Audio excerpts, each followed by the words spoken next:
Alright, we can go ahead and start. Here we go. There we are.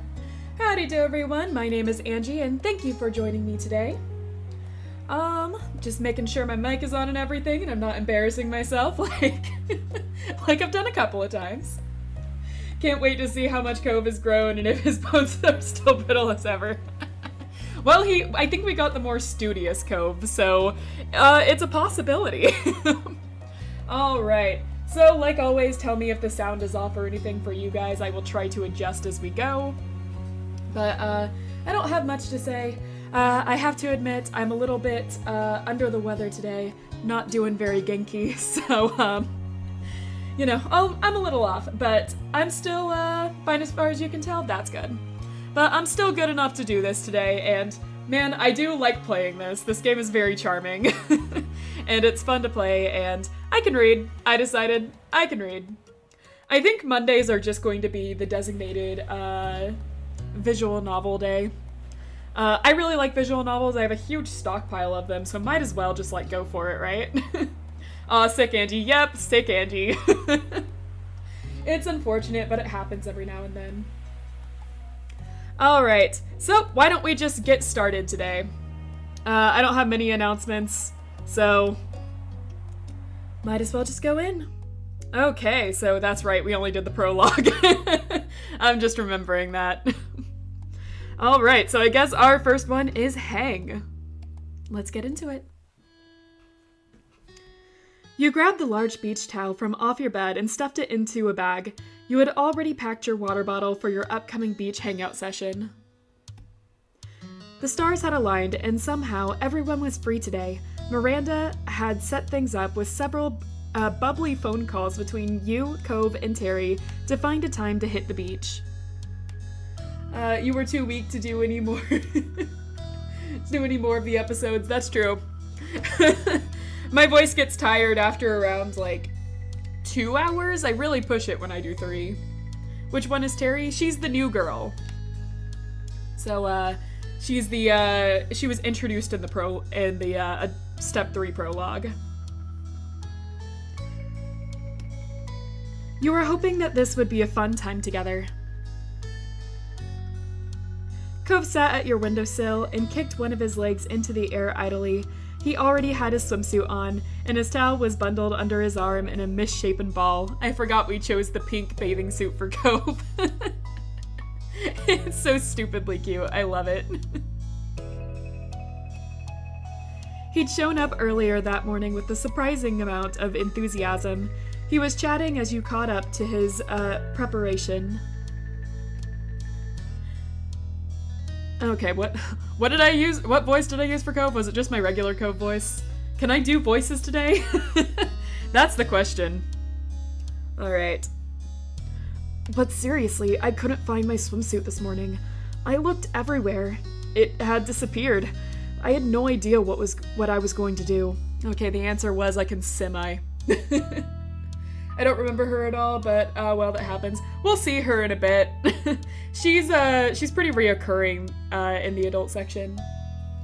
Hello, how are you today? By the way, I'm glad to see Cove Bambi today. Yeah! Mondays are just going to be the designated, visual novel days, I guess.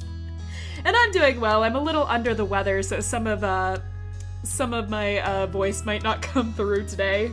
But I'm trying my best, and I really wanted to play this. I hope everyone else is doing well today. Ooh, choice. Let's see.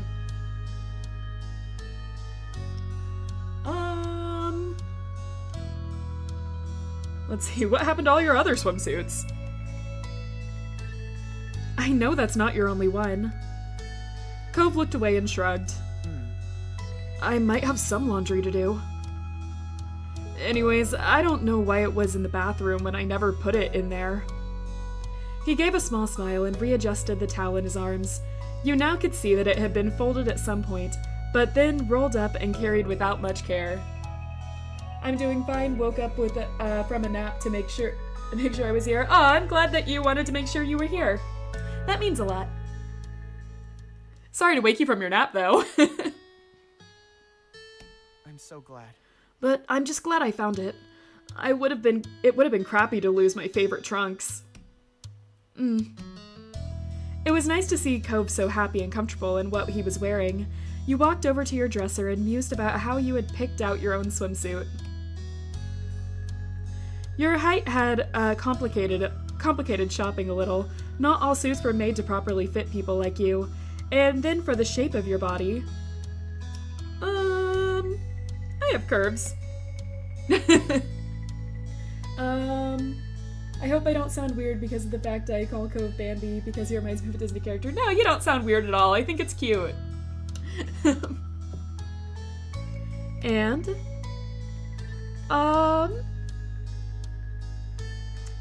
we'll say soft. There was a smooth feel to your body without any hard muscles, even if you flexed. I mean, we're no longer our muscles are gone. Our prime is behind us. Yeah, we're no longer the boxing champion. Things happen as you grow. You'd kept mostly the same shape you'd had throughout your teenage years. You were used to your body, and your body was used to your habits. Are you okay? You alright? Oh, yeah. I was thinking about some things. What things? Just myself and my body, really. His eyebrow rose at your admission of self-reflection. Beehive boxing is no longer in our cards. It's not. And what do you think? What did you think of who you were? You considered your identity further. Always felt sure about our gender. Being called her was right for you. And...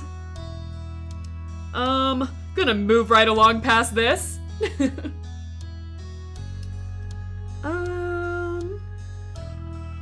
Let's see. We're fine with it. People had a lot of their identity wrapped up in their physical form. It shaped their self-image. Let's see. I'm always just like, in the middle, I guess. We'll say we're comfortable. Your body was you, and it was a good one that you felt content in. You used to not feel as good when you were younger, but you had since grown into your body. You felt more at home now and less uncomfortable. You focused on Cove again. He smiled at you and tilted his head, a question still in his eyes. He was waiting for you to come to an answer, but before you could, you had something to say to him. What do you think about me? Are we still shy around Cove? Was that our thing?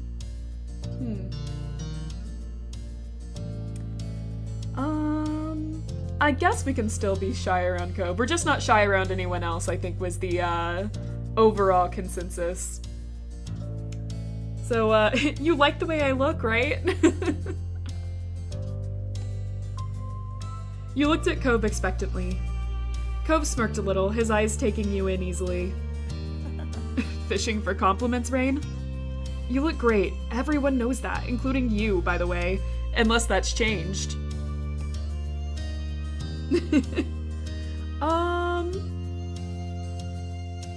Let's see, we blushed. Of course we're shy, but we also desperately crave approval. We're kind of sad like that. Oh no. You felt your cheeks heat up and looked away. Cove shook his head. His hand went up to try to unsubtly cover his smile. I was kind of worried you were so in your own head because something was wrong. Guess not. I'm glad. Hey. Hey, Rain. Cove gave a bent smile, pointing to your arms. You're looking particularly shapely today. It's... He answered not with words, but with a solid okay sign with both hands and the same cheeky smile.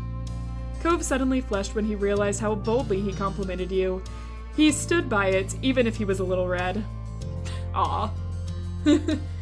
Particularly what? Good question. Just particularly hand signal. You were a little taken aback. That came out of nowhere. You glanced at yourself. You like that? Yeah. Flirtatiously stretched. Let's see. We did say we were shy, right? Though I do like you have some good arms yourself. That is a funny one. We can just outright hug him too. Let's see.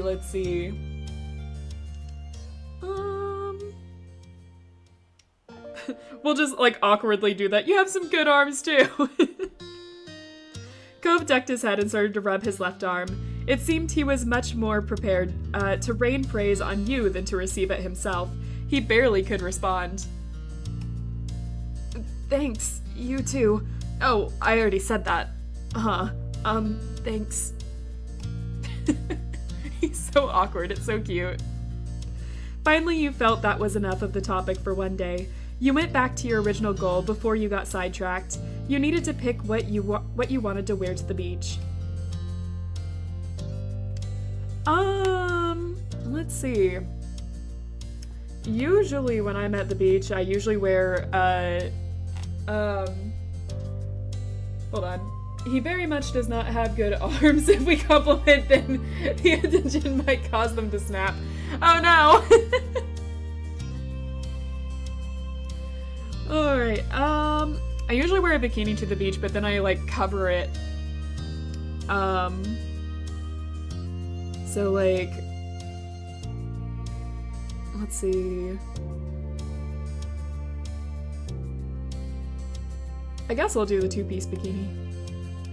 While you dug around in your drawers, you tried not to think if there was anything else you were missing.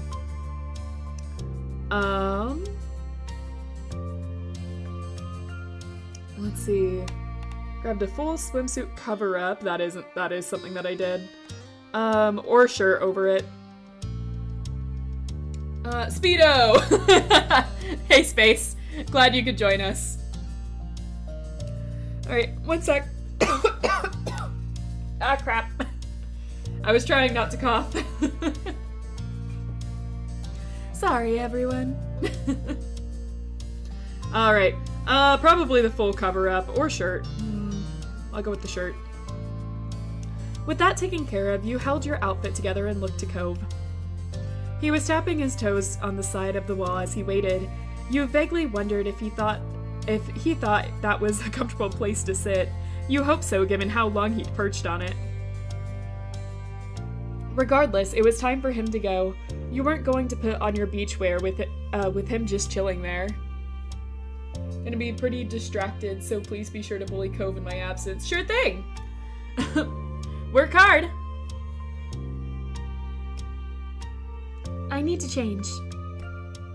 Cove smiled, content with being kicked out. All right. Cove lowered himself off the window and strolled past you to get to the door. He lightly brushed his fingers against your cheek while he passed by. Bye. I'll see you out front. Okay. When you were alone, you got undressed and put your swimwear on. You also checked your beach bag one final time, and it seemed like you hadn't forgotten anything. So do our moms know he's in the house? I think so. He left from the door this time. You left your room and hurried down the stairs, ready to meet Cove. You made sure to lock your front door and walked outside. Cove stood in the road, looking down and scuffing his feet on the asphalt. When you shut your heavy door, he looked up at you and smiled. Hi. Hi. Miranda and Terry are going to be here not too long. Terry even texted me earlier saying she was mostly on schedule. Or did he slither his way up the wall again? Again, he left through the front door, I'm pretty sure. Well, why don't we just head to the beach and wait for them there? We're both ready.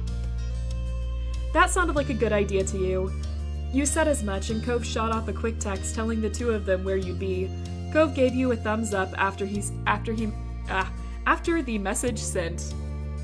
Careful, Cove, you'll lose your feet trying to fight the pavement like that. Man, the bullying of Cove never stops, huh? Wow, Cove rude. Not even there to guide them there. Nope, we're just leaving them. It was a familiar path to walk, and it wasn't long until you reached the shore. Cove laid out his towel on the warm sand. You set up your stuff beside him and looked out into the ocean. The rolling swells hit the shore rhythmically. You all had lucked out. It was a beautiful day. The sky was clear and the waves were good. It was a balmy summer day, but with a pleasant breeze to keep things comfortable. Essentially, it was perfect. Bullying Cove is a full-time job? Of course it is. Do you feel like heading into the water? Maybe just walk down the shore. Or would you want to do something here? Let's see. Plan to get some sun, taking a stroll. Walking down the beach is always my favorite thing whenever I'm at the beach, so that's what I want to do. You wiggled your toes in response to the comment and looked off into the shoreline. Cove nodded, accepting of the plan. He kicked some sand off of his towel absent-mindedly. Yeah, sounds nice. You took a deep breath and tasted the relaxing salty air. Cove caught your eye and gave you a small smile. You chatted a little before a comfortable quiet settled over the two of you, content to watch the waves as you waited for the others. Luckily, it didn't take long until you heard shouts. You turned your head to see both Miranda and Terry running straight for you. Does Cove need sunglasses just to look at us? Well, maybe. How pale are we? Pretty pale. Miranda was faster, making leaps and bounds across the sand. Terry followed in her wake, laughing with her towel clutched around her shoulders and flowing like a cape. Miranda started making her jumps more theatric and more precarious as she got closer. Cove waved them on with a bright grin. Wave 2. Terry tried to wave with both hands while running, one for you and Cove, but she was distracted and lost her balance, nearly falling, laughing all the while. This one's Terry. Do you remember her now? Josh? The two officially arrived at Cove's and your setup, looking completely ready for the ocean adventure. They were already in their swimsuit and were raring to go. Vaguely? Yeah, she only appeared for a little bit. Hey Terry, Miranda, welcome to our beach. Hey! Hi! Hello, hello! She beamed and Miranda nodded with a smile. Oh yeah! Man, I'm so pumped. Yeah, I'm really glad this worked out.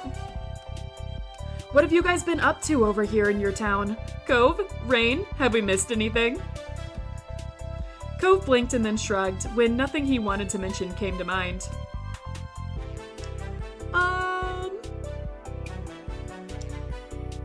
We'll just give a vague answer. Miranda is so pretty. Yeah, she is, isn't she? So Cove can actually swim, right? Yep, he can. He can surf, too. His bones stand in the ocean. Yes, they do. Give a vague answer. Just stuff. Nothing too interesting. Mm-hmm. She looked skeptical, but dropped it. Terry then started talking about her morning and how she'd almost overslept since she had stayed up late last night. She bounced on her feet as she spoke. But don't worry about me being tired today. You know I ran on less back during school. Miranda filled in the group about her morning. Apparently, everything had gone smoothly. She'd met up with Terry on the way here, and you knew the rest. Cove offered a suggestion to the girls. Hey, let's walk while we catch up. Okay. Oh, yeah, definitely. You felt pleased that Cove remembered what you wanted to do. Sometimes he could be thoughtful like that. Once everyone's stuff was settled on the beach, the group strolled over to the shoreline. The wet sand was cool under your feet. A wave brushed up and covered your ankles in water. You flinched from the suddenness of it, but by the next wave, you were acclimated. You took another step forward and sank a little into the ground. Behind you, your footprints were soon smoothed by the waves. That's always my favorite, like going to the ocean and like watching my footsteps kind of disappear as the waves come in. I just like the ocean. Your friends chatted as you all walked together. You took turns pointing out cool shells or pieces of sea glass. It was a relaxing jaunt. Hours passed and the group had moved between different activities, some low-key and some more exhaustive. For you, it was another break time. You sat on your towel and sipped at some water. Your friends were hard at work burying Terry's full body under a pile. Miranda used her arms to force up sand around Terry's sides. Cove worked on covering Terry's feet. You took another drink and closed your eyes. Eventually, a shadow passed over you, dampening the light that was still notable even behind your eyelids. You checked to see Cove had joined you there. He knelt down to dig around in the pile of assorted beach stuff in the middle of everyone's towel setup and pulled out the sunscreen. He took a seat next to you on the towel. He opened the bottle with a soft pop and began to reapply the cream. Hey. He ran his hands across his chest to work the sunscreen in, and you might have checked him out a little from the corner of your eye, while still sipping some water. Of course we did. Cove can't even let you nap. If you could be an animal, what would you be and why? A fish, probably. I mean, my whole persona here, the little anime character I am, is supposed to be an anglerfish. But I'm in love with the ocean, I love swimming and stuff. I've always wanted to be a mermaid since I was a kid. So probably a fish. Of some kind. What kind I'd be, I'm not sure. But I am a little ocean obsessed, so I do think I'd be some sort of aquatic animal. A bird, maybe? Maybe a kind of bird that eats anglerfish? What kind of bird eats anglerfish? That's a deep diving bird! Don't threaten me like that!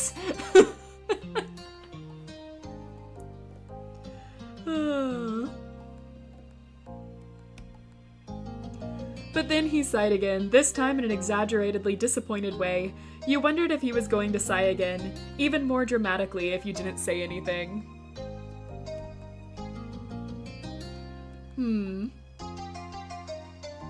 Oh, Cove, whatever it is, I'm sure it's gonna be okay. That's such a funny answer. I'll do what's wrong, though. You inspected his face to see if there was anything actually distressed about him. But he still looked like he was exaggerating. You asked anyway, since it was obvious that was what he wanted. Cove shook his head, comically despondent. His frown didn't match the sparkle in his eyes. Don't worry about it. I'm just becoming another jaded adult, that's all. Now you were really confused. You waited for him to continue, and his next sigh did not disappoint. It was the most ridiculously sad sigh you had ever heard. Then he smiled a little. Mermaids aren't real. I feel the same, Cove. This is a relatable sentiment. What? That had not been what you were expecting, he continued.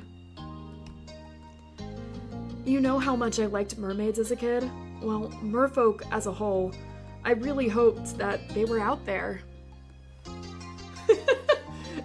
No mermaid girlfriend, nope.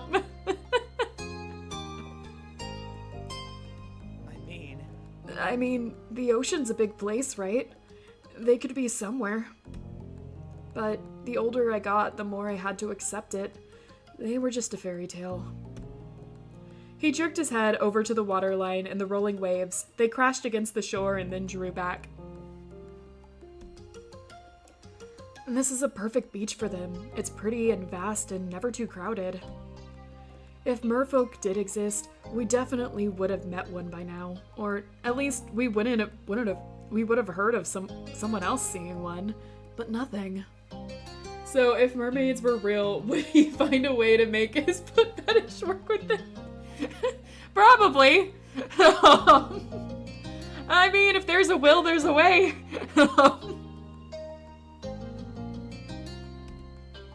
He acted as though that result was a true bafflement. He let his head hang. I gotta let the dream go. Hold on.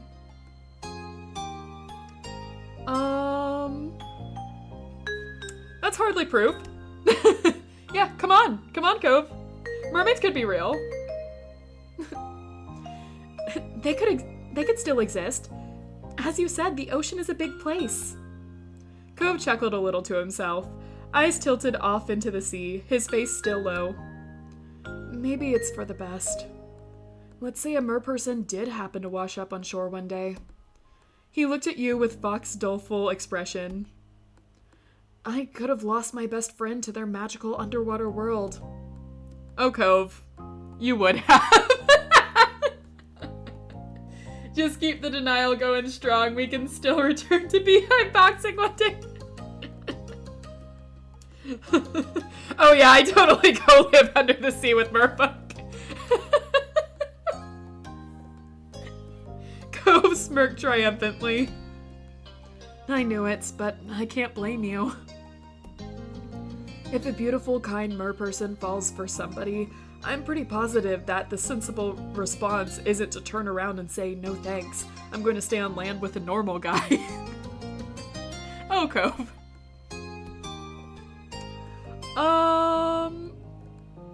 Hold on. I'll be the mermaid. I don't want that. I should get to be a mer creature and then I'd invite you to the underwater world. Good, he knows his place. That blush. Never thought of that, Cove. What? That wasn't a suggestion he had ever expected. It caught him completely off guard and left Cove fully stunned. That's... You, as a mermaid? That's, I mean, he's thinking about it. Yeah, it's a good idea. I'm glad you think so. Would you come with me? In a desperate attempt to do something, he picked up the sunscreen bottle he had dropped. Cove started playing with the cap, taking it on and off again. Of course I would. Thanks, Cove. I'd be a happy merfolk. He giggled and continued to look deliriously happy. You couldn't help but feel pleased at how much your words had impacted him. Don't go awakening something for him now. Too late. And then you heard Miranda screech. Your attention immediately switched over to your friends. You saw that Terry had gotten impatient and shifted her legs. The walls Miranda had been meticulously building collapsed into a wet heap of sand. She surveyed the damage critically. We're gonna have to start all over at this part. Do you just want to give up on this now? No way. No way. The burial must continue. I'll try not to move anymore. Okay, if you're sure. I'll try to fix this. Miranda started to rebury her, and Terry shot her thumbs up. She realized too late that moving her arm was a bad idea. More of the sand on her crumbled, and Miranda put her head in her hands. Cove caught your eye and started to drag himself up. Seems like we're needed. You agreed and followed him over to the girls. Miranda nodded at you both with appreciation, and the three of you did your best to finish the job. You all worked out a system of using just enough wet sand to help hold the rest together. With 3 people, it didn't take long for Terry to be entombed. Terry grinned massively, and Miranda offered high fives. The pile was officially done. Oh yeah! Resembling the Kool-Aid Man, she kicked herself out of the ground with gusto. Sand went flying in all directions, and a Terry-shaped imprint was left behind. Miranda yelled again, and Cove chuckled. There probably wasn't a better way to get out of it. The 4 of you continued to have a good time. You went on a shell hunt. Miranda managed to find the biggest, while you found the most colorful. Cove caught a tiny crab. You did a bit of everything. There were impromptu games to just soaking up each other's company. However, after a while, you all ran out of water, drinkable water anyways. It was decided that you'd head over to your or Cove's house. Things were gathered, and you started cheerfully walk up the road. Having trouble reading all of a sudden. So hey, if buried Cove at low tide, he couldn't kick himself out, right? I don't think we're gonna test that theory.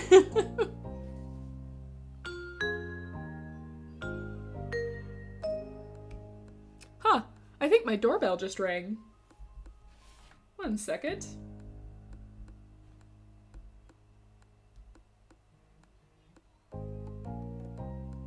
Sorry guys, hold on one second, my doorbell just rang.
Alright, it looks like it was a salesperson. I didn't catch him in time, though. So, it doesn't matter too much. They're going... It looks like they went over to my neighbor's house, so... Alright. Let's continue. What next? I don't have anywhere to go, so it could be whatever. Man, my voice is not wanting to do the high voices today. You didn't buy me a present? I'm sorry. I didn't. I don't even know what they're selling. Same. I guess we can keep hanging out. Terry snorted and readjusted her grip on her things. Don't sound too sure there, Cove. By this point, you could see your house. It hadn't taken you long to make the trip. The conversation continued, with everyone throwing out suggestions. Any people hungry? She looked from face to face in inspection. Cove and Miranda shrugged in concert. No one was overtly opposed to it. However, you weren't really starving. It wasn't quite a mealtime. We could get dessert. Miranda put a finger to her lip and thought. With a smile, her voice became more confident. Yeah, that would be fun. Terry considered it and then shot Miranda a thumbs up. Sure. Sounds good to me. I can definitely go for that. I'm fine with that, if everyone else wants to. But there's nothing sweet at my house. Your friends glanced at Cove and his place. He shook his head immediately. Dad doesn't have anything good either. I mean, unless you want dessert-flavored protein shakes.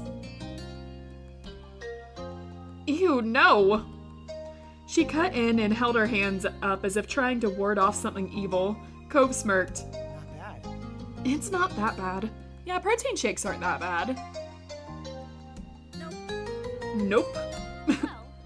Well, there has to be some kind of sweet shop around here. Let's look it up.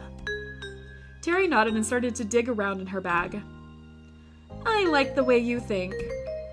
Terry continued to rummage in her bag and grew increasingly frustrated. She puffed up her cheeks and knelt down, settling the bag on the ground. With both hands free, she was finally able to fish out her phone. She raised it up in triumph for a brief moment of celebration. I'm on it. I'll search for something good. Terry got back to her feet, hefting the bag over one arm, tapping away at her screen in the other. But... She assessed Cove from top to bottom. No shirt, no shoes, no service. Cove glanced down at his bare chest and feet, having not even registered it prior. He chuckled a little.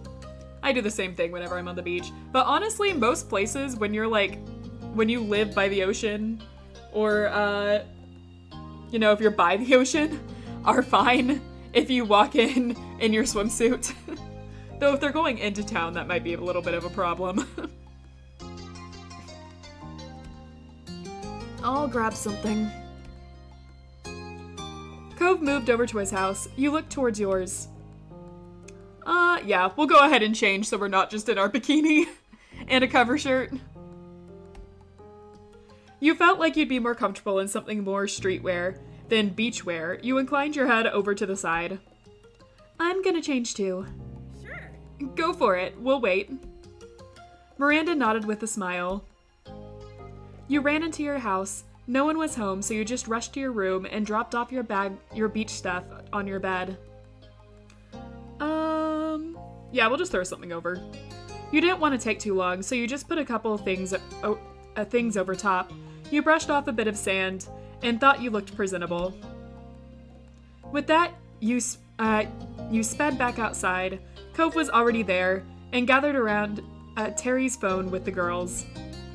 He'd opted to just a shirt and shoes, apparently putting in the minimal effort for service. Hello again. You don't really want ice cream, do you? You didn't have a chance to answer. She kept barreling through with her words. 'Cause I'm not into that right now. That's cool. Oh! Hi, Oliver! You joining me? Just leave them there so they can have no choice but to be the odd two out. Hold on.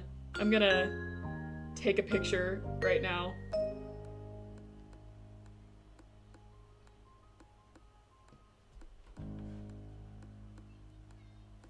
I'll post this on Twitter later so you guys can see what I have to work with when my cat decides to jump in. Okay, guys, hold on one second. I have to kick my cat out before he destroys things. Oliver, yep. Everyone say hi to Oliver. I'm gonna kick him out. Be right back again.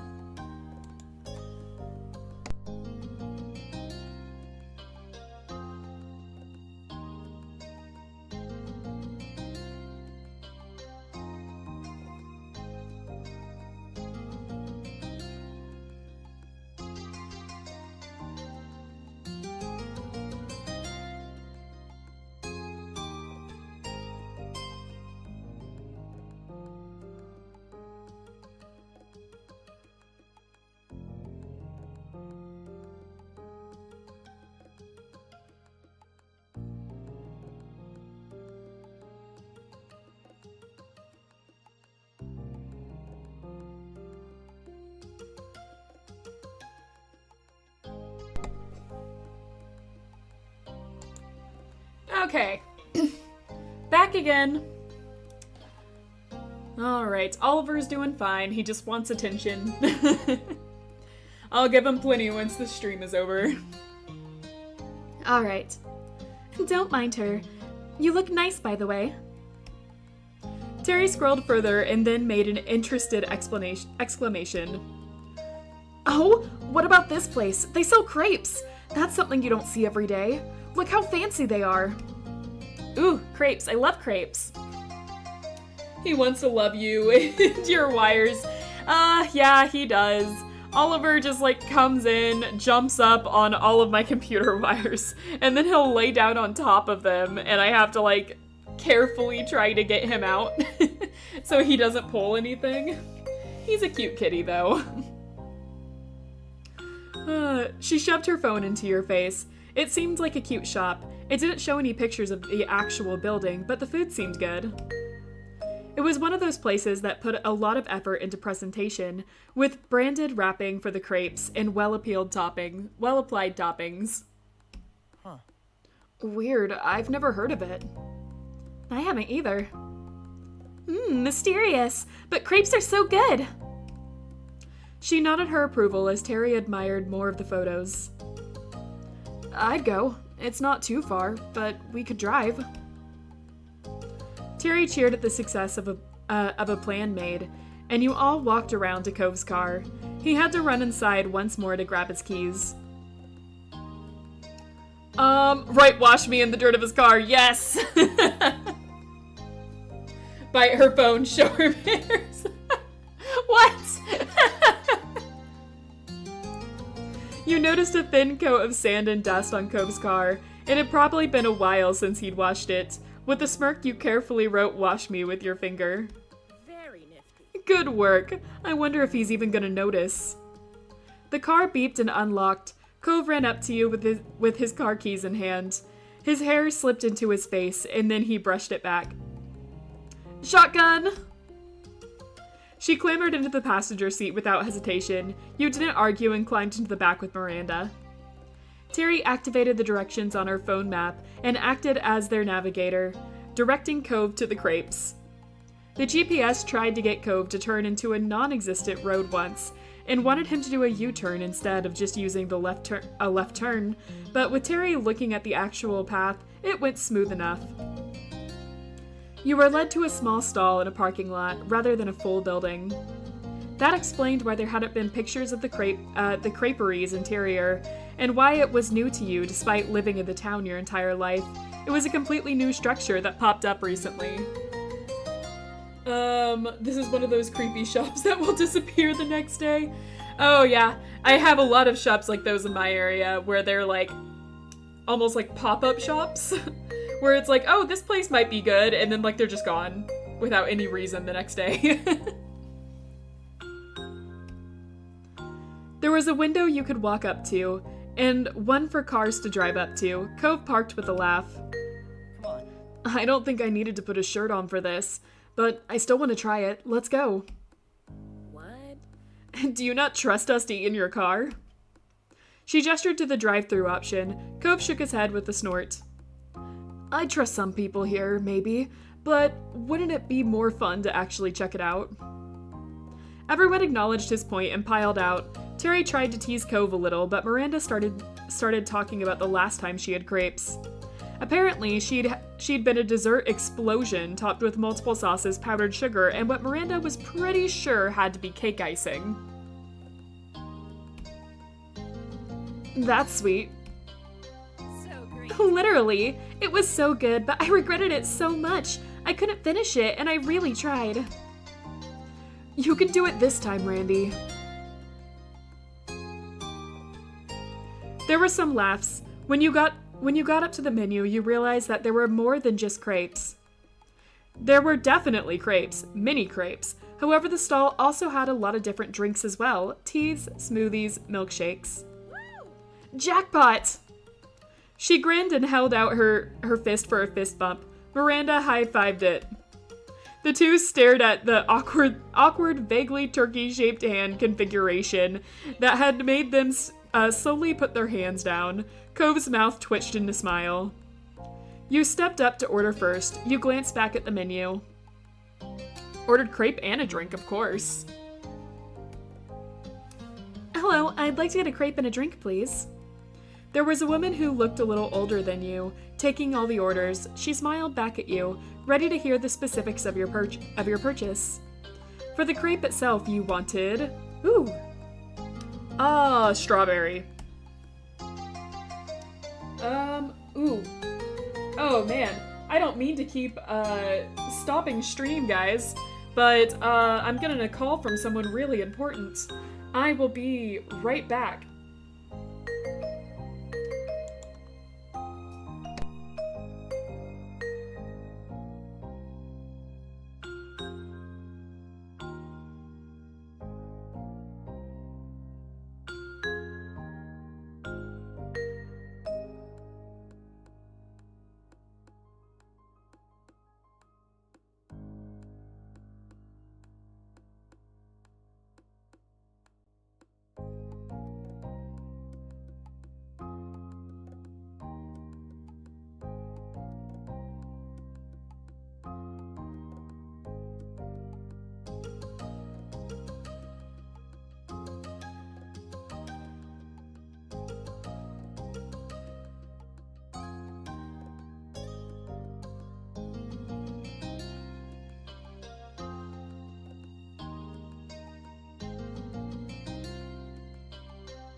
Okay.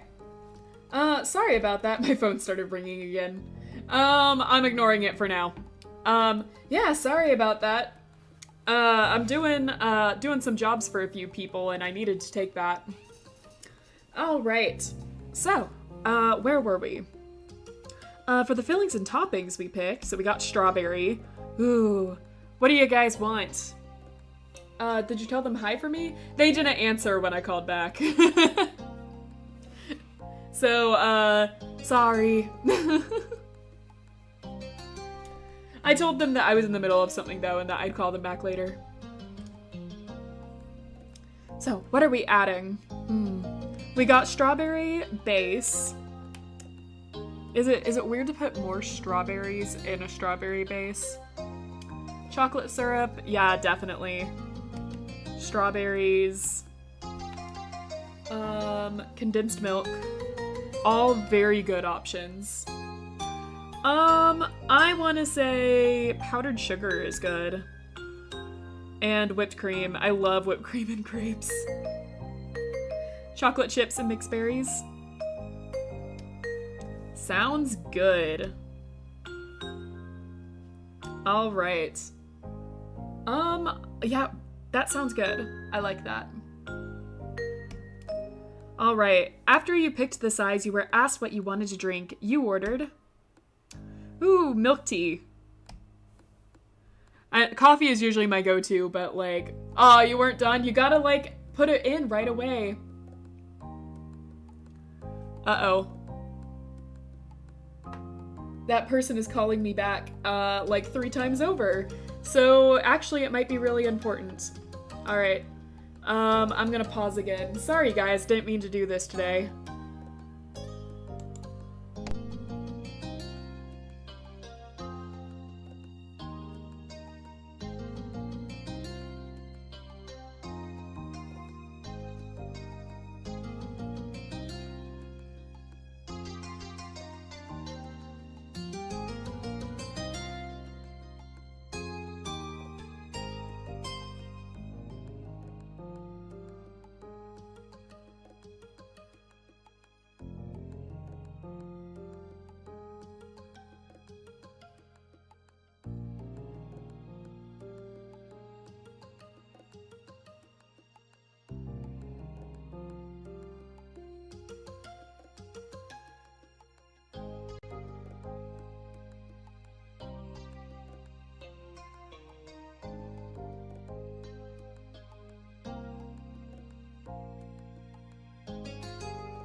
Alright, I'm back. That was actually my mom who called me 3 times over to ask me a question, and then when I told her, like, hey, I'm live right now, she was like, oh, crap, say hi to everyone.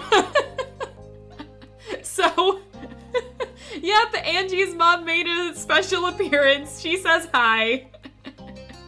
She can't join us. Not that she does, but,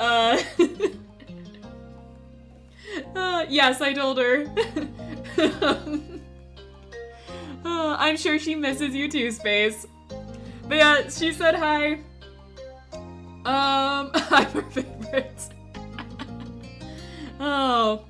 And, I had to promise that I'd call her back after the stream.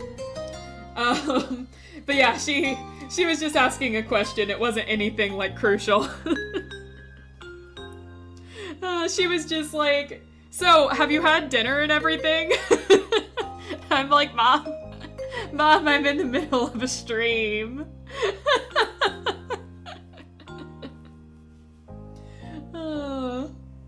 Oh, Bear's her favorite child. Hey now!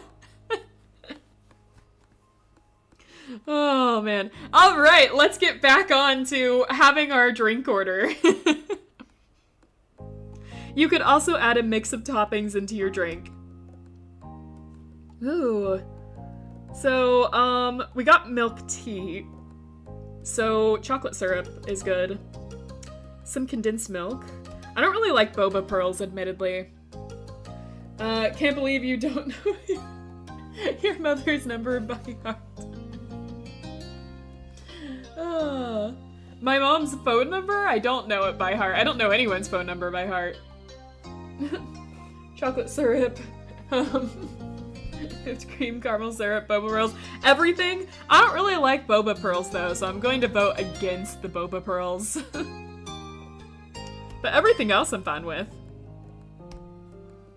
You paid and stepped aside to let your friends order. Cove got a lemon crepe with powdered sugar on top and the mixed berries. He also got a plain strawberry smoothie. Terry went crazy with toppings. Although she ordered a plain crepe, she had it smothered with whipped cream, cream cheese, chocolate chips, chocolate syrup, and bananas. Angie, I have to go again, but this time because this is making me want milk tea. I know! Get me milk tea! If you're going to get milk tea, Space, you also have to get milk tea for me. I want milk tea so bad. I want crepes bad, too. Hey, Space, what are you doing after stream?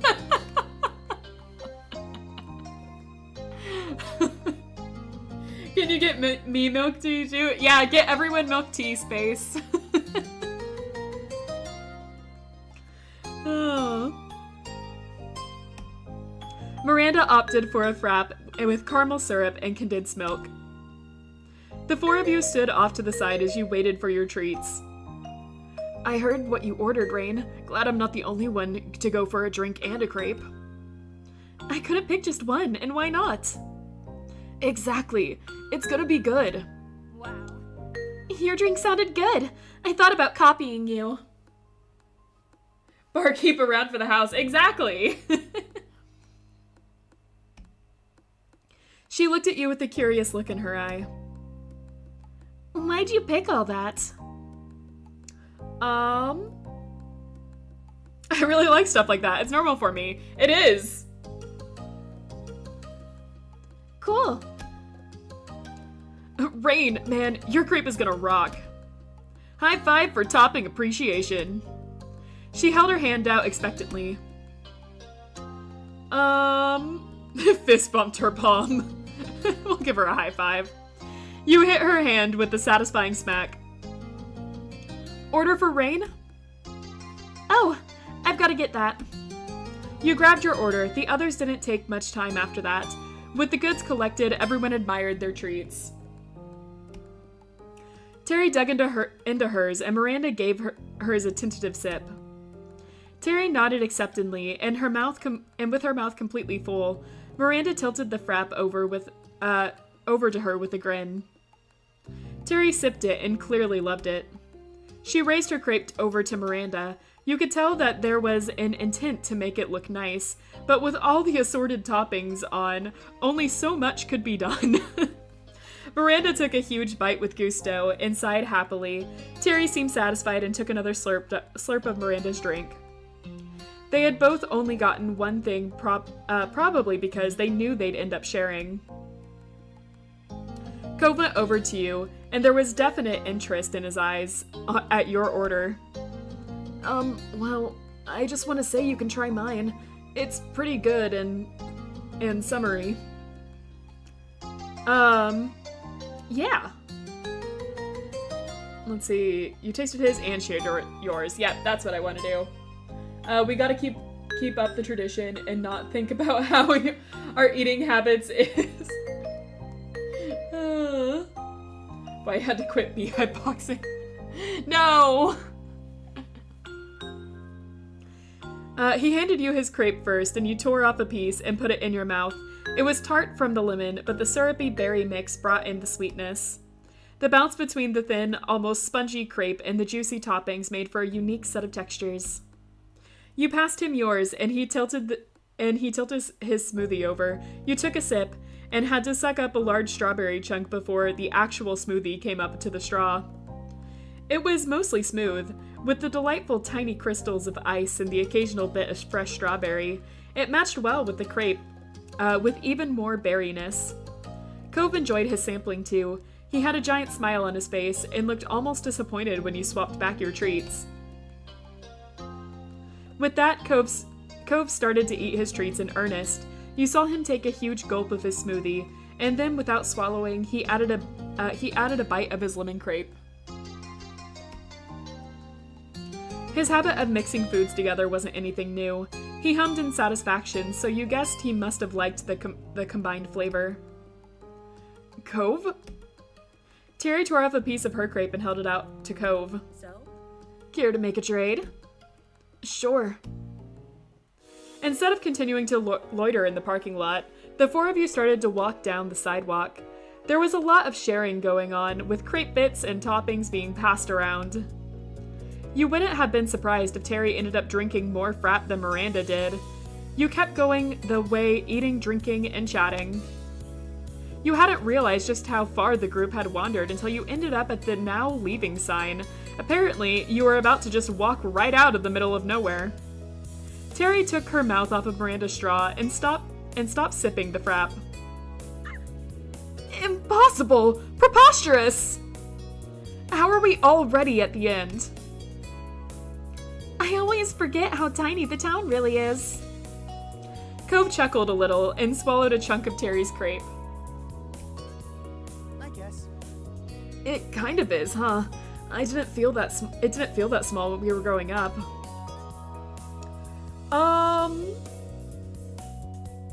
Let's see. It definitely felt bigger then. There was a time when Sunset Bird felt huge. It seemed as endless as the ocean. There was always some street you hadn't wandered down, something new for the tourists.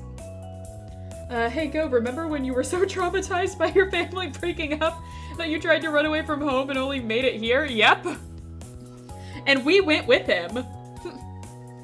Well, kind of. We looked for him.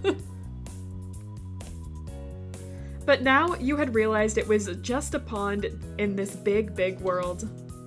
Seeing the definite end only reinforced this. Here was the boundary that proved your hometown could be walked out of with ease. I guess that means we should probably head back. One doesn't just walk into nowhere land. We're not only one, Terry. There's four of us. Terry scrunched up her face, not wanting to acknowledge the bad joke. She decided to ignore it. It stinks having to go all the way back. Yeah, but it's not like there's anything out that direction. And if we did keep going forward, it'd be an even longer trip home. You stared off at the stretch of road as Cove agreed that he didn't want to go out any further.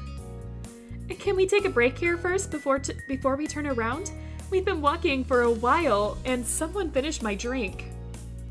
Right on cue, Terry loudly sucked the air from the straw. It was so good. Miranda looked at her, but Terry remained unrepentant. In the end, though, it was agreed to hang around the sign before heading back to the car. It didn't take long to finish the rest of the food and drinks.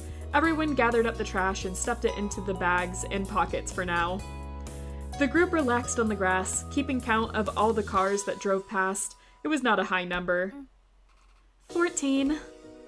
The newest passing car drove into the town from somewhere outside.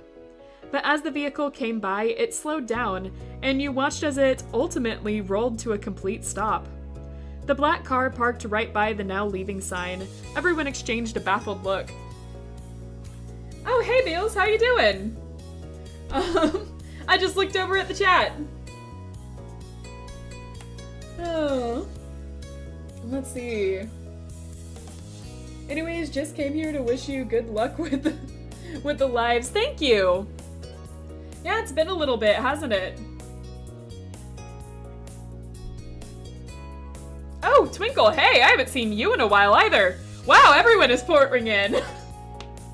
Yeah, I hope you're doing well, Beals. Don't bully my boy Cove. They've been doing that plenty, but I've been trying to defend him.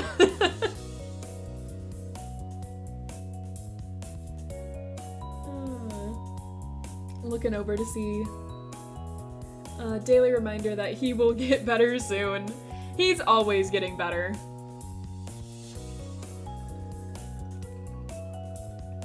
Alright. We have the new love interest in Baxter now. Though, of course, he's DLC only.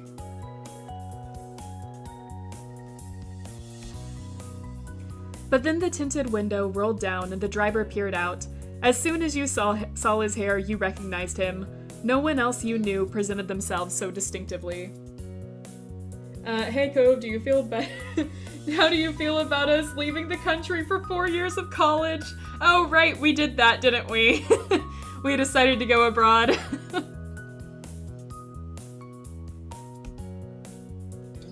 Oh, right. Baxter's already here. Darn, I was hoping it was Cove's mom. Yeah, she's not gonna appear for a little while. She does come back in, though. Hey, neighbors. Cove also jolted with recognition. He pasted on a cordial smile and waved politely. Afterwards, he put his mouth back over the straw of his long, empty drink as if trying to act cool. Let's see, what was our reaction to Baxter? I won't even try to defend him. I've lost so much time that we already must have an entire new arsenal of bowling tools. Yeah. There's quite a bit. Do not get into the car, he might drive us off a cliff. Baxter seems cool, somehow better than the other midget. Oh, the Derek hates. Oh, this chat really likes Derek, so be careful. Off your game today and having trouble bullying him today. You are a bit off the game, huh? Oh. Anyway, we've only done, I think, like, one, maybe two other... No, it's only been, like, one other thing of our life since you've been gone, Beals. Yeah, Baxter is, like, flirty. Like, that's his whole thing. He's very flirty towards everyone. Alright, let's see. Let's see. Our thing with Baxter was just, like, neutral, right? Well, if Space is not here for now, I think Baxter is still better than Jerry. Space is somewhere. She was here. I don't know if she left or if she's just listening in. We'll know in a little bit. You'd be wrong, Bill. Derek is the best. Anyway, Baxter. Hey, Space is there. Guess that answered that question. My love for Cove is unconditional. Same. You get me. Oh.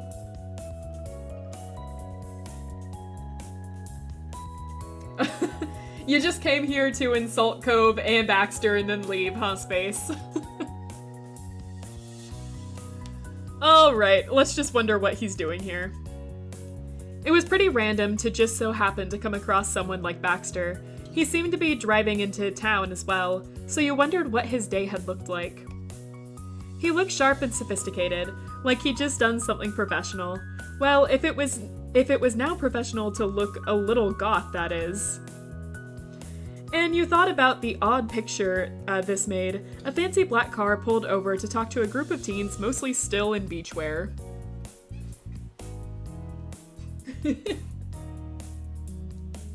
Let's see, even if he gets brain damage, even if he loses all his bones and looks like a deflated blobfish, I will still love him. Exactly! Good, because he will eventually, because his... Oh my god, more bad bone jokes. Poor Cove. Miranda was incredibly confused and shrank back to watch. Terry tilted her head in an unspoken question. Cove made a quick gesture, pointing towards Baxter, and a light bulb went off for Terry. All right. Ah, that's the new person in the condo. The B-man, right? Yeah, Baxter. Oh, I wasn't sure if I'd ever actually see him. Her voice was quiet. Miranda usually got shy around new people. Terry was quite the opposite. Incredible, this is perfect. Terry hopped up from the grass and ran to Baxter's car, all full of excitement. Behind her, Miranda picked herself up and dusted imaginary dirt off of her clothes. Miranda's so cute. I know, right? She's adorable. We meet her originally in the middle school section, but like, as an adult, she's like so cute.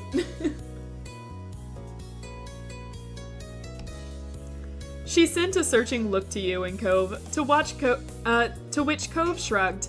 Miranda nodded, and with clenched fists, hesitantly followed Terry. Terry bent down to talk to Baxter through the window. She blasted through introductions, with Miranda putting in a shy wave. Cove looked at you. He still clearly had no intention of going over.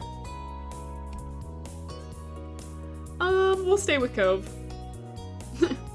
Because we're neutral about Baxter, if I'm remembering last episode correctly. When Cove realized you were planning to stay with him, he smiled a little. Cove shuffled closer and dropped his voice. Honestly, I still find it kind of hard to talk to that guy. I get it. Yeah, I thought you would. Cove sighed and ran a hand through his hair. He looked at you with a wry expression on his face. See, if Cove becomes a merman, he will meet Ariel, right? Encourage Cove to come. He can use him as a decoy to get away. Oh, we had one sweet comment followed by a, use Cove as a shield comment. I see.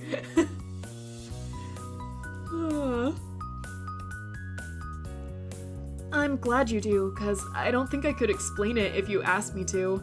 He tries to be considerate, but it doesn't totally land for me. Sometimes people don't hit it off. The two of you waited for the others to finish up. You couldn't hear what they were saying from there, but you could see from body language that Terry was up to something, and Miranda didn't like it. You and your neighbor exchanged a look. After Miranda seemed to calm down slightly, Terry turned around to wave at you. She put her hand to her face to make a megaphone. Come on, get over here. Baxter's giving us a ride.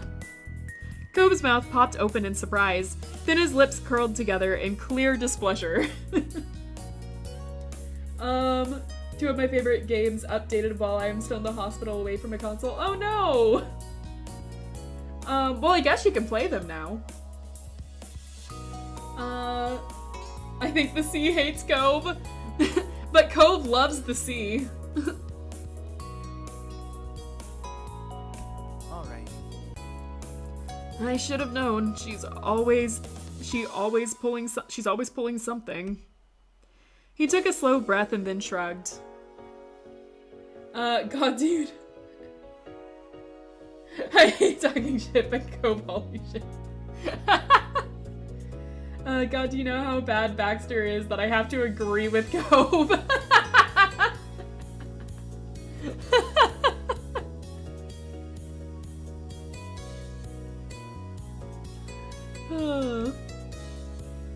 guess we have to get over there. It's gonna be real awkward now, since he knows we tried not talking to him. Yeah. You followed him over to the car, apparently about to get a lift.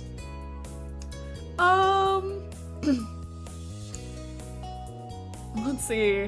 There's not like a clear, neutral response, so I guess we're just happy to get a ride.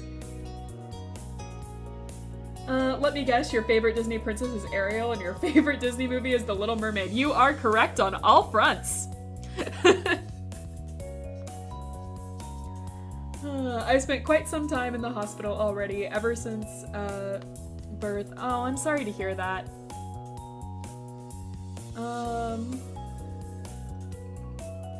Is that why you like Cove so much? Perhaps. Yeah, I hope you feel better too.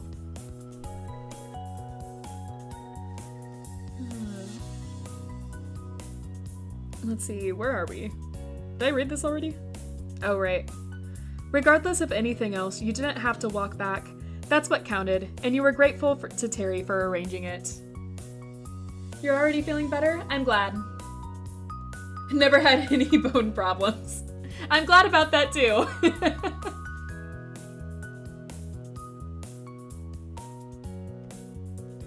You arrived at the driver's side car window and Baxter smiled welcomely. Hello. Hey. Cove greeted him mildly, his expression cautious. Hi. All right, plan made, let's hop in. You excitedly opened the passenger side door and buckled yourself in. The car was pristine, and you were right near the new car-scented air freshener. Baxter had the air conditioner on cold, but low so it was pleasantly cool inside. A nice relief from the summer sun you had been baking in all day.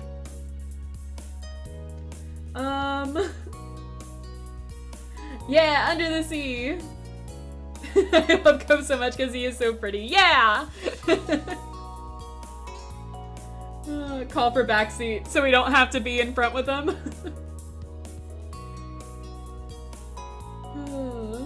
Once I'm back home, I'll speed run my way back into games and everything will be back to normal. Yeah! I think, maybe a mermaid, yeah. I wish I could be a mermaid, that's the dream. What color is your tail? That's a good question. If you were a mermaid, everyone here, what color would your tail be? Or mer guy, whatever. Merfolk. Bro is SpongeBob's neighbor. Tail color is aqua and pink, and my heart color is light blue and neon pink. That's cute. I guess like blue is the natural color here since my color scheme is blue. I mean hair? Gotcha. I mean, I kind of drew myself, my little anime characters, how I'd be if I was like a mermaid. So I guess those are the colors I would have. Baxter, did I already read this? Yes, I did.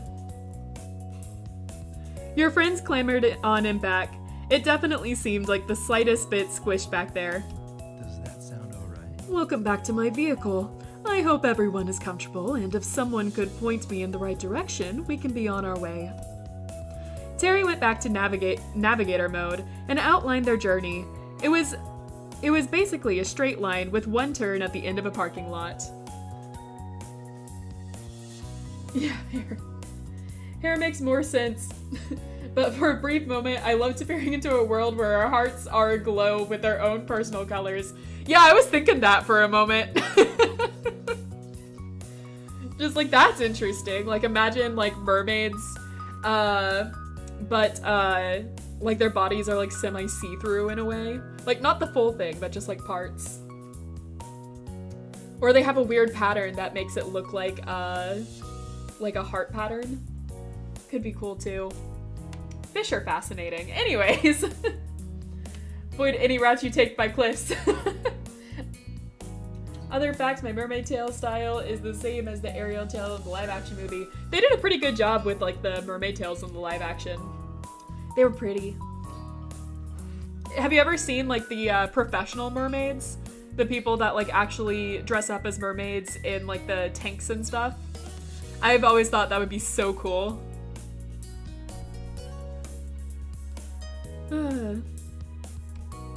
Baxter nodded from up in the driver's seat and pulled back into the road. Luckily, the street was still dead empty. It took no time at all for Baxter to park right next to Cove's car. There wasn't even enough time for a proper conversation to start. The occupants didn't seem to mind. There were smiles all around when Baxter parked next to Cove's car. Woo! Miranda clapped quietly as Terry cheered. Cove chuckled nervously. We will smile. You were glad to have reached your destination and pleased at the fanfare of your friends. You didn't say a word, but Terry and Miranda definitely caught your enthusiasm. We've arrived. That was easy. Terry flung open the door and climbed out. Thanks! Everyone else exited the car as well. The group thanked Baxter with varying degrees of enthusiasm. Baxter himself got out too. Everyone congregated again in front of Baxter and Cove's cars. Cove looked at the back of his and frowned. He'd finally discovered the wash me you put you put on it. Pretty tail, hair, and heart. Dear Lord, his smiling face is just so makeable. Oh, Baxter, poor Baxter.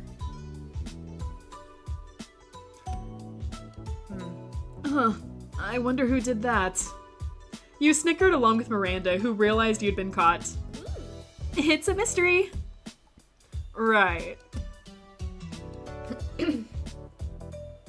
Terry bounced over to Baxter and offered her hand for a handshake. He accepted it easily with a charming grin.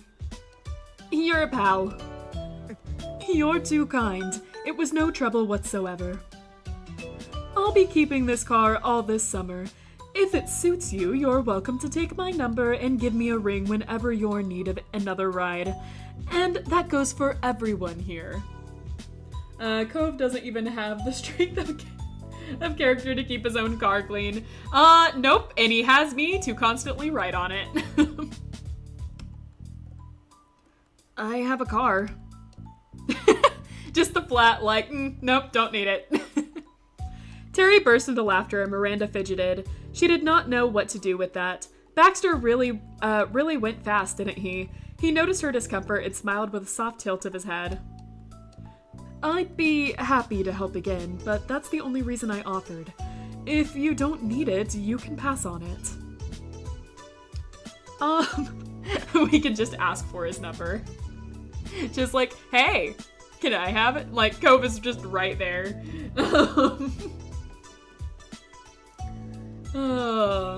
But I'm pretty sure we're still being kind of, like, neutral about Baxter. So I guess the correct response would just be to, stay silent. When her giggles subsided, Terry put a hand to her chin and brows furrowed. I wonder, would that option be available right now? You could valet us somewhere cool. What? Cove was taken aback. He put a hand on the hood of his car. Weren't we going back to the neighborhood? Wasn't Baxter going back to the neighborhood too? Why would we go somewhere else? Because we can. Miranda squirmed nervously and then committed to piping up. Maybe? We could go to the park near my place. It's a really nice place to hang out. You and Cove shared a look. The big park was pretty nice. Let's do it. Baxter tapped the side of his face and thought, It's doable. that sounds doable. He glanced at Cove and then switched focus to you. Well, we have 2 cars. If some people want to go to the park, I could still take the others home. But if everyone's going, it wouldn't make sense for me not to. So here is where we split. And, I think it's more fun, personally, to go, with Baxter and everyone. So I'm gonna choose that option unless someone speaks up. So, let's continue the hangout session. Poor Cove, he wants to jettison now. But the other two don't have a good sense of danger. Nope, and neither do I. Oh, I guess you told me to get his number, but I didn't see that in time, sorry.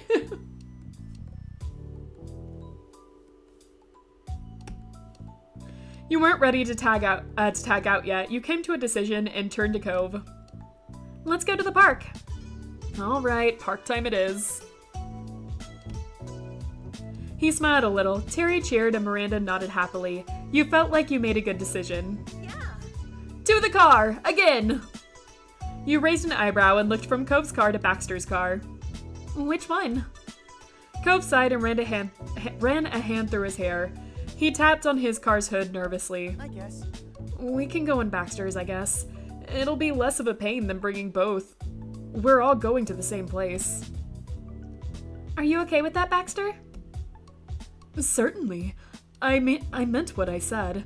When you need a lift, I can give it. Neither you nor Terry brought up any objections, and so the gang climbed back into Baxter's nice ride. This time, Baxter offered to turn on some music. After all, it would be a little bit of a drive to the park.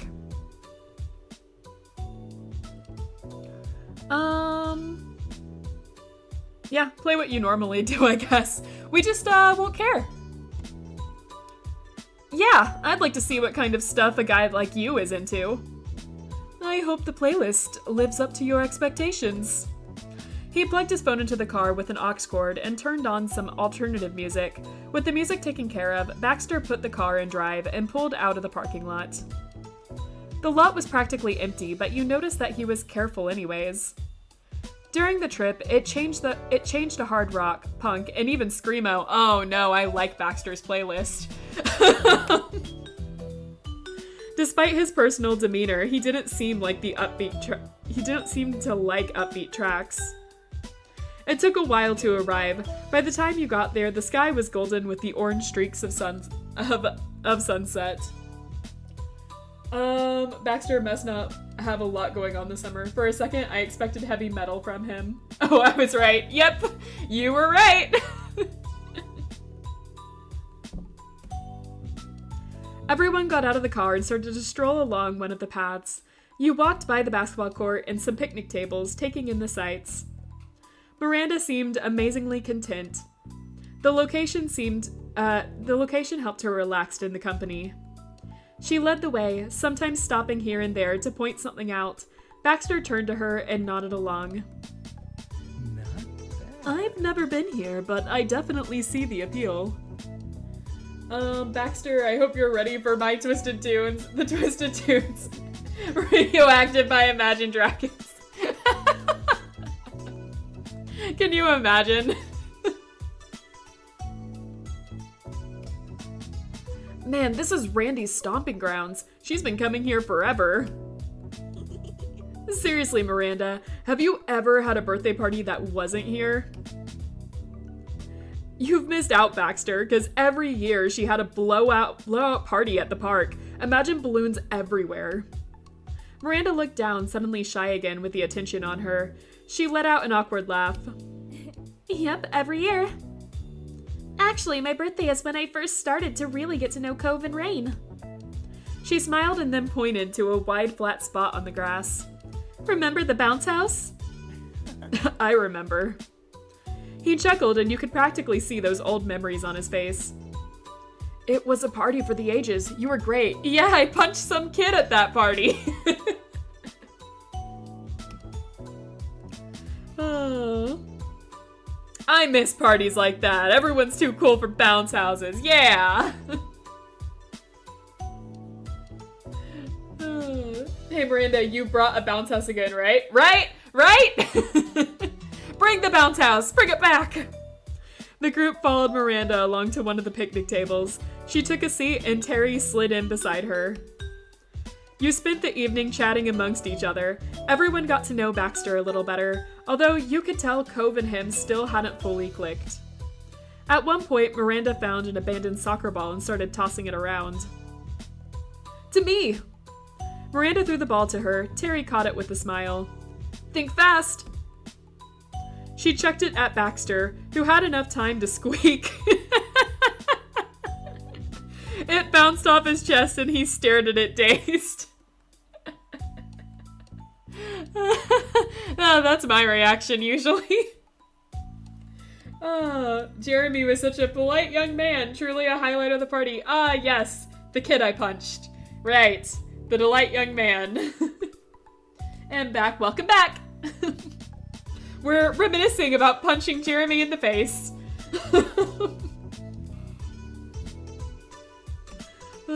He blinked as if he needed time to process what exactly had happened, but then grinned dangerously. Had to be away for some time, but I'm back. Glad to see you back. He rushed after the ball, and rather than throwing it back, he surprised Terry and everyone else by lobbing the ball high into the air. You bent your neck back to watch its ascent in inevitable decline. Baxter hooked it with his foot and launched it up again. There were oohs and ahs from Terry and Miranda. Baxter gave them a very proper bow. When it finally fell to the ground for real, Cove was the one who picked it up. He was impressed, and he wanted in. Baxter has shown his weakness, we can exploit it. But might stop watching by here, the connection is really horrible. Aw. Well, if you do have to leave, I understand. Thank you for stopping by. I do really appreciate it. And it was good to hear from you again. With that, everyone was drawn into the game. It was unspoken that whoever did the fanciest trick won.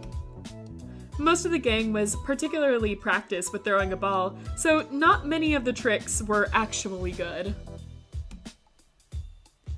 But as soon as I'm back home, I'll be able to watch your lives. Yeah! Can't wait to have you back! However, there was a lot of laughter, and you got to see Miranda pull off a round off where she threw the ball with her feet, so that was cool. The sunset eventually darkened into night, and the street lights turned on. Your group's chosen picnic table laid in a bubble of light. The occasional bug cast a shadow as it flew by. It's a little strange being here so late on a normal night. Usually that only happens if there was a party, or an important game, or a fireworks show. Fireworks! Her yell startled Baxter, who was throwing the ball nonchalantly from hand to hand. He missed catching it, and it sailed sadly back to the ground. You looked at Terry for her loud outburst. I just remembered there's going to be a fireworks show tonight. It's in the city. At everyone's questioning looks, she huffed and tried to explain further. Hope you have loads of subscribers by the time I show up. Good luck, Angie. Thank you so much!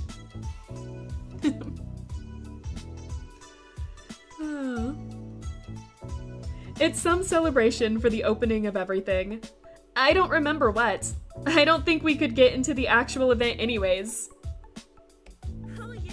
But we should still be able to see the show if we get close. You can't keep explosions in the sky away from the public. Cove raised an eyebrow and drummed his fingers on the table below him. You want to change locations again? Wasn't the last 2 times enough? Terry rolled her eyes and then shook her head. To her, it was obvious. Don't be a wet blanket, Cove. What about you, Rain, Randy, Baxter? Don't you want to see the fireworks? Yes. Yes, the answer is absolutely. It's fireworks, we gotta go! I guess in a way this is torturing, Cove, but... It's fun! These are good memories, Cove. I guess they are fireworks. Alright, whatever. What's one more scene change? Yush! I knew it was a good idea! In turn, 4 sets of eyes looked to Baxter. As the driver, his answer made or broke the plan. He chuckled softly. In for a penny, in for a pound. I'll go. Of course, Cove is scared of fireworks. His eardrums are weak. Man, you're just going off that everything is weak for him. Honestly. Genuinely, there's nothing better to occupy my time tonight. We better hurry, or we might miss it. Cove rolled his eyes, but laughed. Everyone headed back to the car yet again. Terry brought out her phone to navigate to the city, and Baxter stepped on the gas. You were on your way. Baxter drove past buildings aglow in the warm yellow light that cut through the navy black night. One office building had bright LED lights that cycled through a whole rainbow of hues. It was difficult to get through all the traffic on the road, let alone find parking this late at night. Luckily, Miranda had eagle eyes when it came to scoping out a spot. She pointed to a sedan pulling out, and Baxter parked within seconds. Not wanting to miss the show, you all raced down the waterfront walkway to find a place with good views. What about here? Cove peered across the rails into the distance and shot her a thumbs up. It was relatively quiet, isolated, and you could see skyscrapers. That was a good sign, based on where Terry thought the event was. Yes, this should work out just fine. She stopped and tried to catch her breath. Her hands on her knees, Miranda leaned against the wall between establishments as she recovered. Cove had allotted all of his social energy to the beach and got more than twice the social interaction he wanted. Yeah, that's basically what happens. Cove took a moment to breathe as well, stretching his spine back. He looked up at the sky in wonder and let out a relieved sigh. Think we missed anything? No way. Not a chance. Nothing's happened, and we can't be so late that we missed everything. Maybe it'll start soon. Let's see. Felt pretty laid back about the whole thing. Geez, those are big buildings for a small town, but then the town has a country club. It's a less small southern town and more, rich people commune. Yeah, it seems like a very rich area. We're in California by the beach. Of course it's a richer area. There are some, like, small towns across, like, California's beaches. But, like, for the most part, they're pretty, like, nice areas. Sure, the fireworks were something that you'd like to see, but you weren't overly invested in the show. You were with your friends, and that was already something. Fireworks would happen, or they wouldn't. You could accept it either way. Terry led Miranda to sit down on the oval slabs along the path. Miranda took a seat and began tapping her knees together as she waited. Terry, meanwhile, crouched more than sat. Baxter flashed an unreadable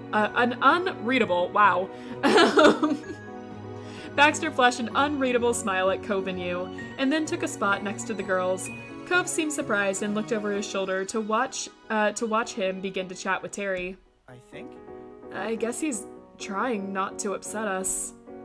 Whether he left to make Cove and you more comfortable, wanted to escape potential awkwardness, or he really had just hit it off with the girls earlier, was anyone's guess. That's nice. Something seemed to strike Cove as he tried unsuccessfully to hide a smile. Wearing beachwear in the middle of the city in the dark while waiting for a fireworks show was clearly the joke of the day for him. Cove snorted once and then looked back at the sky. A flash lit up the sky with a brilliant green. Your eyes flew off the building in the distance and silently watched with bated breath. You heard a second boom and a red firework lit up the night. Woo! The show's starting! It's so pretty! They came running over to get closer, positively beaming. Terry pressed herself to the waterfront fence, getting as close as physically possible without going swimming again. Baxter followed a few steps behind. His mouth hung open at the sight for a moment until he caught himself and once again shifted to pleasantly composed. More fireworks went off, shooting out hundreds of tiny sparkling lights. The colors stood out starkly against the dark of the night. The biggest ones washed your surroundings with their hue, turning your world blue, then red, and then golden. Welcome. Did I deliver, or did I deliver? Miranda's eyes glittered, and she lightly bumped Terry with her hip. Good job. Terry stumbled at the friendly nudge, but was pleased with the compliment. She grinned back. Miranda lightly swung her hips in the opposite way to give you a bump as well. It was friendly and soft. We did it! You smiled at her and nodded. Pleased that we hadn't missed, you were glad. Very pleased that we hadn't missed this. I love fireworks shows. Despite how unorthodox the impromptu fireworks plan had been, you were ecstatic it worked out. Luckily, you arrived in time, and it was shaping up to be a particularly colorful fireworks show. The rest of the group huddled around the railing to take in the show as closely as possible. Miranda stood close by. Terry's hand gripped the top. Cove laid his arms across it while leaning forward, and Baxter rested his elbows on the rail, putting his back towards the fireworks. He seemed to have more fun watching the others than the actual show. Oh! She pointed out a golden firework and beamed. Ah, that's so cool! Terry held up a hand for a high five and Miranda obliged her. Terry whooped and shot you a smile. What color do you think the next one will be? Without giving Baxter a glance, Cove answered immediately. Green. It was orange. Baxter chuckled, but wasn't interested in calling Cove out for being wrong. Mm-hmm. Is that your favorite color? Green? It's one of them. I feel robbed. Where's the CG of looking at Cove, who's looking at the fireworks in soft wonder at the bright colors painted on his face and vibrant colors and stand out against the night sky? Yeah, it's the classic dating sim CG. We're totally robbed of it. I think that's nice. It matches you. And is yours black? That's one of them. Cove smirked just a little and left the conversation there. Stood next to Cove, obviously. Cove looked away from the fireworks and grinned at you. He was glad to be spending time with you and tilted his head at a spectacular multicolored fireworks show. At the fantastic fireworks above. Greed reminds him of his mother and the day she was part of a happy family. Back when he had a whole... I thought this was going to be touching at first, and you went straight back to broken home jokes. They all get along now. It said that at the beginning. I think that's been my favorite so far.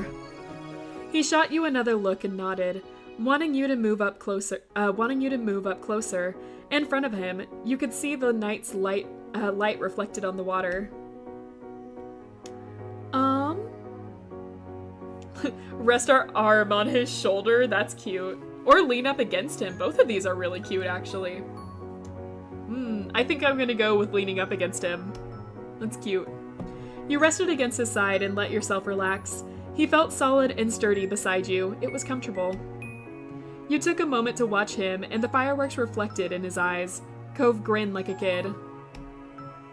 Cove's gaze drifted from the show of dazzling lights straight at you, and he sighed dreamily.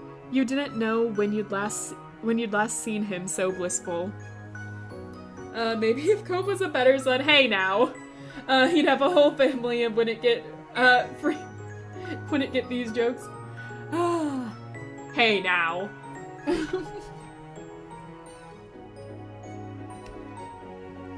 The spectacle continued to up the ante by bringing more fireworks out at a time. The colors danced across the sky and reflected over the water. You reached out a hand and watched as it was tinted green, while a big boom sounded. Fireworks were a normal summer tradition, but this was admittedly an unconventional approach. Showing up in the city last minute to watch a display from a technically private event that made this feel special in a way that just planning to go to a public fireworks show never would. Terry's idea had not left you with a lot of time to prepare, but it sure led to a unique situation. It was clear this was an unforgettable night. As the finale sounded, blazing the sky with unbelievable beauty, you remembered thinking that there might never be a night exactly like this one again, not for the rest of your life. You planned to hold on to onto the feelings you had in the moment for as long as you could.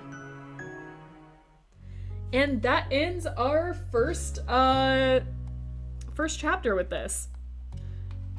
So usually I would do another one and make this at least 2, but you know, being a little under the weather today, I think it's actually better that I stop here. So this one is a shorter stream.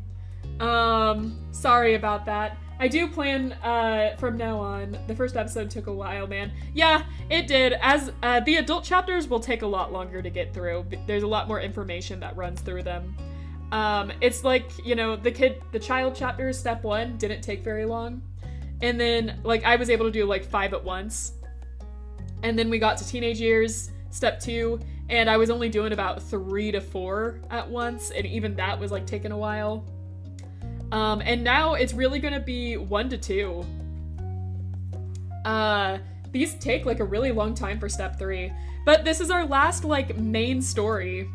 The rest of the stuff we get is either DLC or epilogue material, which are still like fairly long, but they're much shorter than this, and they're just standalones. They don't have like the episodes like these do. Anyways, that will do it for this episode. Cove has so much teen angst. He still has to work through, yeah. I mean, you know, he's getting better. He's growing into himself more. Just wait till we get to, like, actual adult Cove. Because, epilogue, he is 21. Good stream, thank you! Alright, I hope I was good, even though I was, like, kind of, sick throughout this. Hopefully Wednesday will be better, right? Alright, so I'm pretty sure on Wednesday we're doing more Hollow Knight. Though we might end up doing Pokemon again, I'm not sure. There's also like a third game that I really wanted to play. So we'll find out. I'm not entirely sure. 21, geez, a baby, right? Do you remember being 21? Because I kind of don't. It's all a blur to me. Alright, enough jokes. I'm gonna end stream now. Thank you guys so much for watching. I really appreciate it. I will see you guys in the next episode. Love you lots, and bye-bye!